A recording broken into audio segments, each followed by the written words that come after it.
Assalamualaikum warahmatullahi wabarakatuh. Ini hasil penelitian sejarah kelompok 2. Pemilihan topik atau judul menentukan peristiwa yang akan dijadikan objek penelitian. Heuristik pengumpulan sumber. Verifikasi kritik sumber. Interpretasi penafsiran atau keterkaitan antar sumber.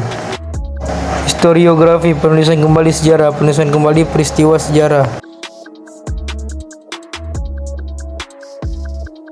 Assalamualaikum warahmatullahi wabarakatuh. Kami dari kelompok berapa?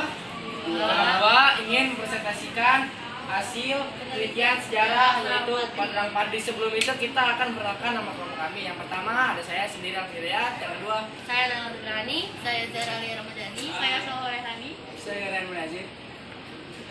Yang pertama itu Perang Padri, Tuanku Imam Bonjol, Sumatera Barat. Pengertian, Perang Padri adalah perang saudara yang kemudian berakhir menjadi perang melawan pemerintahan kolonial Belanda. Dampak Perang Padri yang berlangsung selama sekitar 20 tahun pertama perang 1803 sampai 1821. Praktis memakan korban dari sesama kaum Padri dan kaum adat, yaitu orang Minangkabau dan Batak Mandailing. Selain itu, Tuanku Imam Bonjol yang tak sudi untuk menyerah kepada Belanda harus ditangkap dan dibuang ke Cianjur, Jawa Barat. Tuanku Imam Bonjol meninggal dunia pada tanggal 6 November 1864, Kecamatan Pinangak. Penyebab Perang Padri pada mulanya disebabkan adanya perbedaan prinsip mengenai ajaran agama antara kaum Padri dengan kaum adat. Pertentangan terjadi karena kaum Padri atau kelompok ulama ingin mengubah kebiasaan-kebiasaan buruk yang ada di masyarakat kaum adat. Tahun 1803 sampai 1838. Perang Padri berlangsung di kawasan Kerajaan Pagaruyung, Sumatera Barat, dari tahun 1803 sampai 1838. Perang ini merupakan peperangan yang pada awalnya akibat pertentangan dalam masalah adat sebelum berubah menjadi peperangan melawan penjajahan.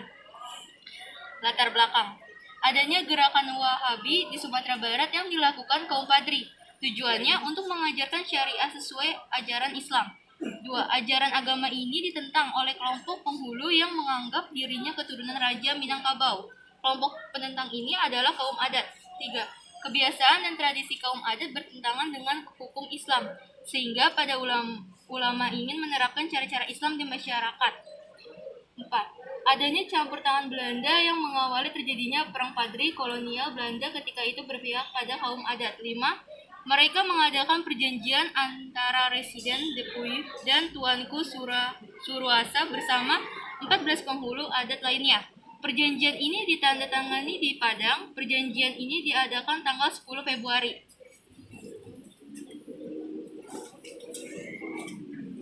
Kronologi, peperangan antar saudara di ranah Minang pun tak terelakkan pada 1803. Seorang tokoh ulama bernama Tuanku Pasaman memimpin serangan kaum Padri ke kerajaan Pagaruyung.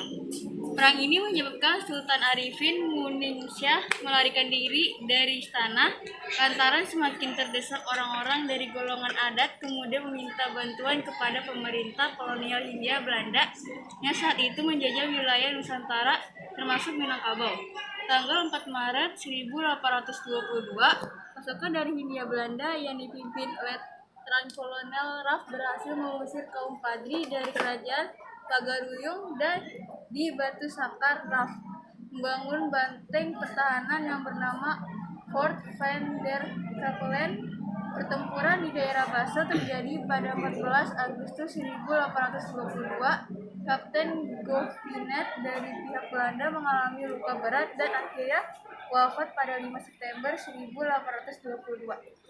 Setelah Perang Jawa berakhir pada 1830 dan ditangkapnya Pangeran Diponegoro dengan diasat licik Belanda kembali memutuskan fokus ke Minangkabau. Pasukan kolonial membangun benteng di bukit tinggi bernama Fort de Cote. Belanda menerapkan si asat licik yang berujung pada penangkapan Tuanku Imam Bonjol pada 1837 yang kemudian diasingkan ke Cianjur, Ambon, lalu Minahasa hingga wafat di sana Tuanku Tambusai dan beberapa pengikutnya. yang selamat pergi ke negeri sembilan di Semenanjung Malaya kehilangan banyak tokoh pemimpin. Kekuatan Minangkabau pun melemah.